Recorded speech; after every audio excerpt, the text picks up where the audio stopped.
Now, in previous slokas, Sri Bhagavan has explained the natural cycles. The water is coming from the cloud. The cloud takes the water from ocean. The water is falling on earth, and finally it is going to the rivers, and rivers are giving water to the ocean. This is cycle, and this is a continuously going on. Like that, there are so many cycles are there. Even if you consider a tree also, tree grows, develop the fruits. There is a seed. The fruit falls on the ground. The seed is there, so another tree comes, and the total circulation is continued, including human life also. We take the birth, survive with food. Then again, we produce the next generation also. That is also continued. So like that, Sri Bhagavan has explained, there are so many cycles are going on, and it is to be kept continued. And for that, everybody has to do his work, which is allotted by nature. Because nature has allotted these duties to the cloud, to the river, to the sea, or even the plant also, the tree also, the fruit also, everything. The ultimate suggestion is that you have to follow your duty, which is offered by nature. Same thing with the Arjuna also. Because he was a warrior, so his duty was to fight. And he was refusing to fight. So every philosophy is supporting to this statement that he should fight because it is his duty. And how to fight, that is also explained previously. There should be no attachment, no ego, and not expecting the fruits. So the same principle is explained in a different ways. For that, I want to now give one more important concept in yoga, in Indian philosophy also. What is the aim of human life? Now, if you can consider the other animals and plants, what is the aim of their life? No aim. Just survive and produce a next generation. That's all. Every animal, every plant is doing the same thing. But they don't have any particular aim. They have to take another birth, and continue. Then what is the aim of human life? It is not just to survive with food and all that and produce the next generation. That's all. That is not the aim of human life. It is understood that human life, the concept of Atma is there. The concept of Paramatma is there. So human being is allowed to do karmas of its own. Human being can decide what to do and what not to do. Other animals and plants, they don't have this choice. They have to just follow their natural assignments. But human being, yes, we can do the karmas, punya karmas, papa karmas, so that automatically results are there, and the birth and rebirth cycle continue. But how long this is continued? Because Atma is same, that we have studied now previously. The Atma is taking new birth, that is new body, and continuing new life, again throws that body, again takes a new body.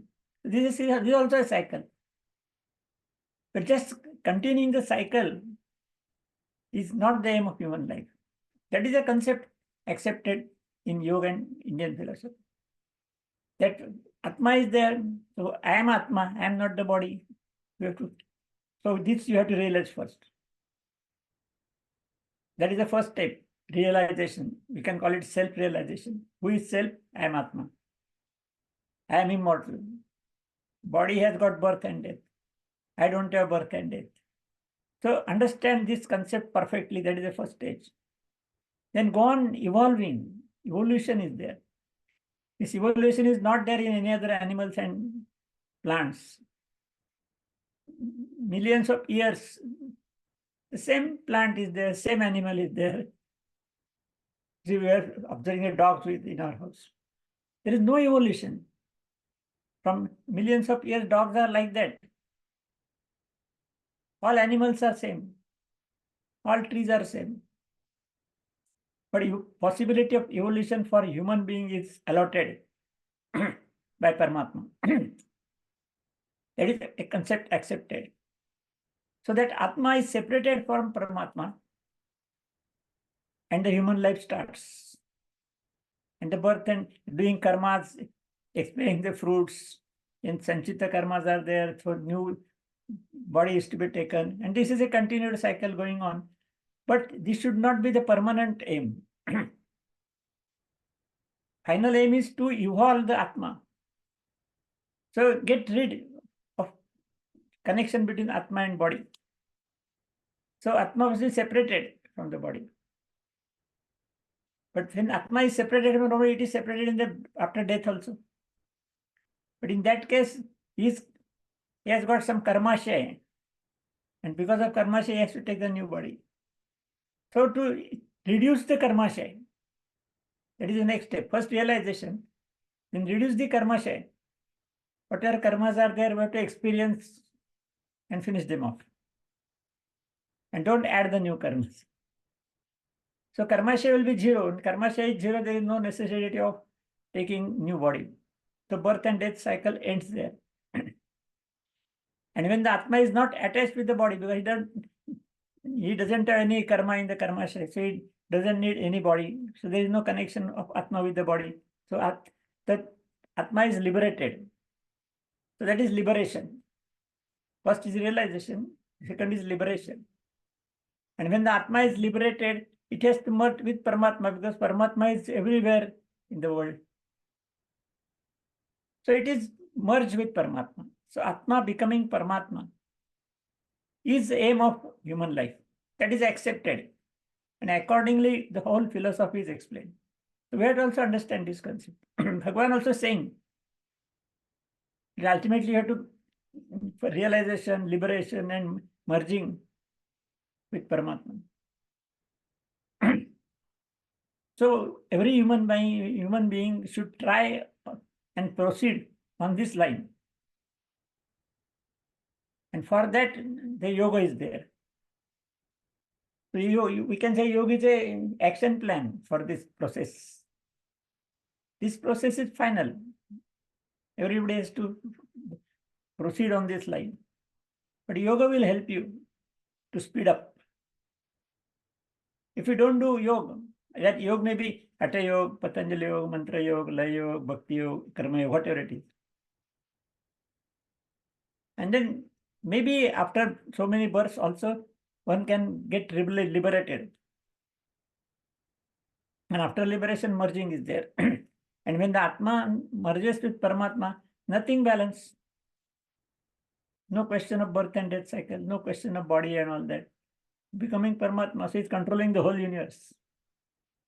Atma is controlling the human body, body-mind complex. This is very short. But becoming Paramatma is getting a promotion, we can say.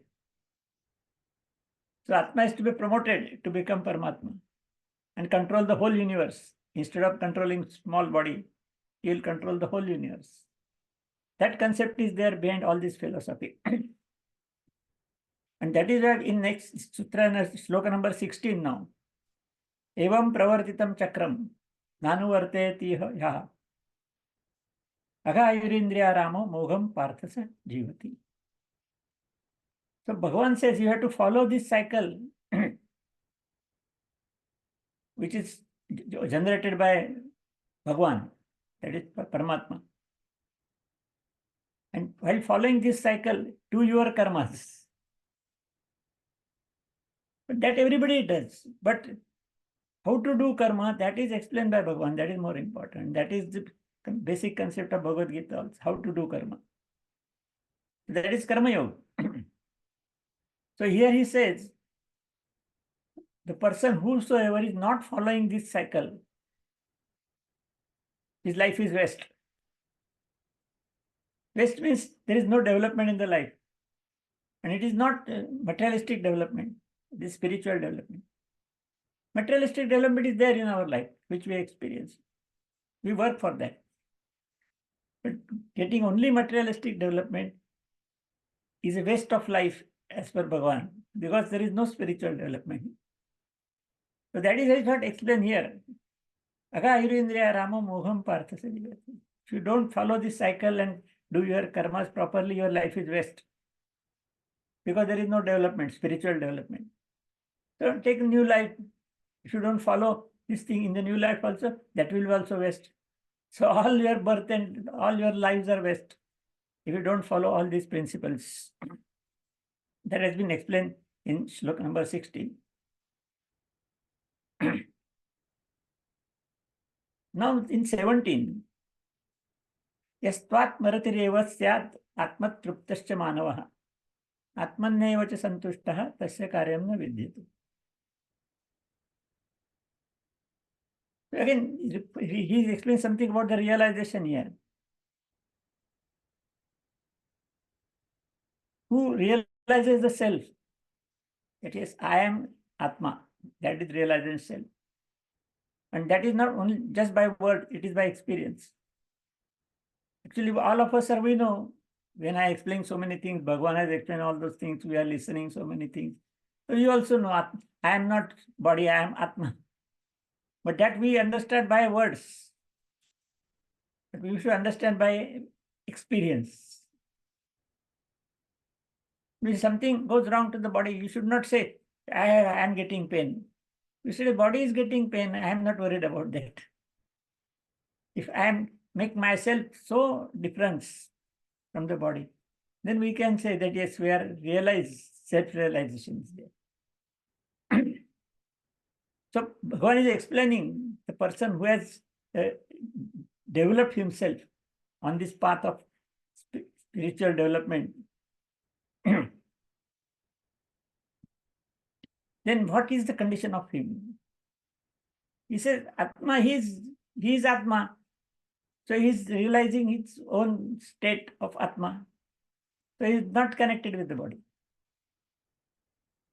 He is surviving, no doubt. He is living. He is working, he is eating food, doing job, earning money, everything is continued, but he is different than the body. Its concept is different. That is explained in this.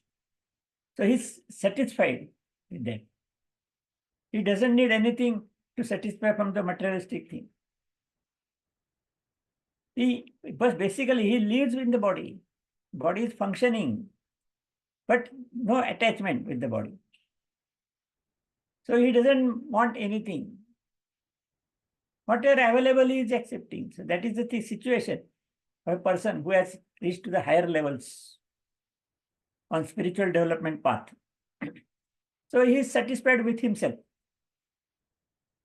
For us, we are not satisfied for ourselves. We want something to eat, something to listen, something to enjoy. So we want money, so many things we want.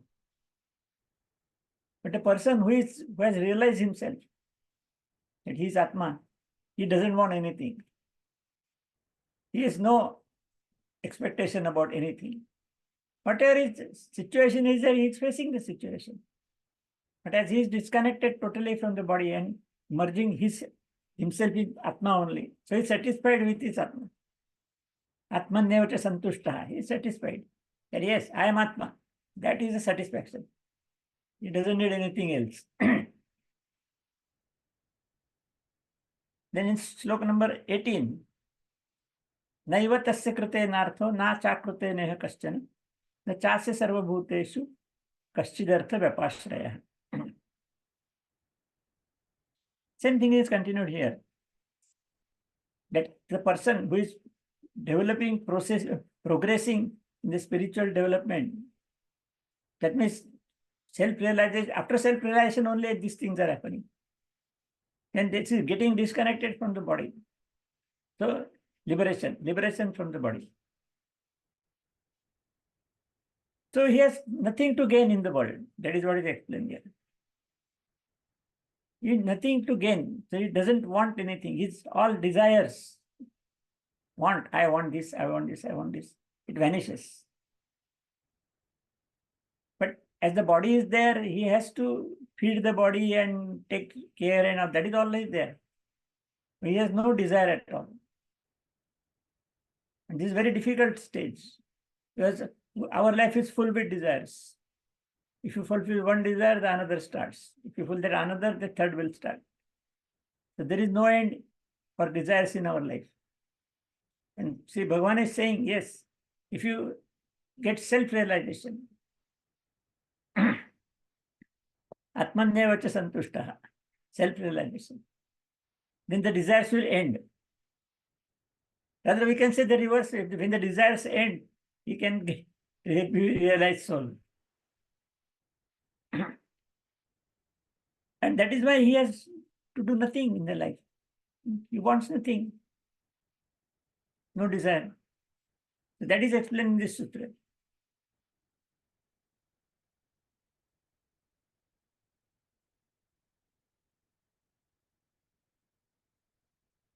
So he is not depending on anybody also.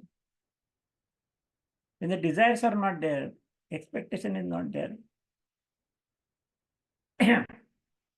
he is not depending on anybody. Because when we have a desire, we have to fulfill that, we have to depend on somebody.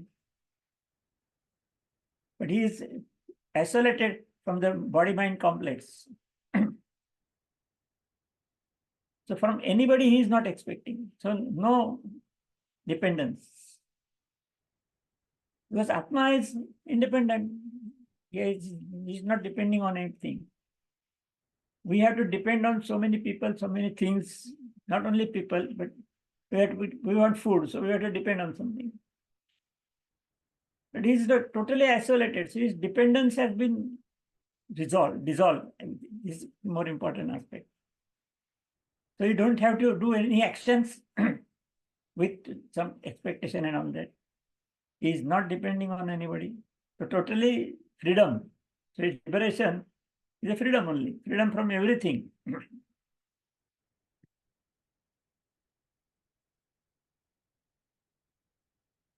The next sloka. Tasmat asakta satatam karyam karma samachara asakto yacharan karma paramapnoti purusha. So when this situation is there, this philosophy is explained. So Sri Bhagavan is saying, Arjuna, so go on efficiently doing your duty at the times without attachment. Because there is no expectation. So it's question of attachment is not there. But duty has to be done. That is explained previously, that natural cycles we have to maintain. The duty has to be done. But same thing, without ego, without attachment, without expectation. Because you are realized Atma is different. I am Atma. I am not the body. When you realize all these things, then you start getting liberated from all the attachments of the body. So Bhagavan is saying, you leave us all attachments, but do the karma, because natural cycle is to be maintained. So do the karma, that is tasmat asakta satatam, karyam karma samaja. You go on doing your duties. Don't run away from the duty. Arjuna was trying to run away from the duty. He said, I don't want to fight. So he was running away. He's saying, don't run away from the duty. Your duty is to be done, because you have accepted the body, so your body has to be maintained. So whatever duty is there, assigned by nature and accepted by you, has to be done without attachment.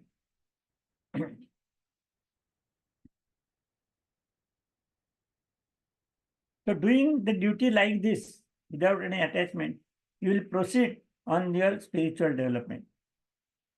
So this is a general principle explained by Bhagavan here. That doing work without attachment, without expectation, without ego, you can proceed on your spiritual development. When you are doing your duty, the result is bound to come. And whatever result comes, you have to accept it. All these things are there. But when the attachment is not there, then your spiritual development will be possible. So we proceed on your higher and higher levels. And ultimately, you can reach to Paramatman, attaining the ultimate goal of human life. So our time is up. So if you have got any questions.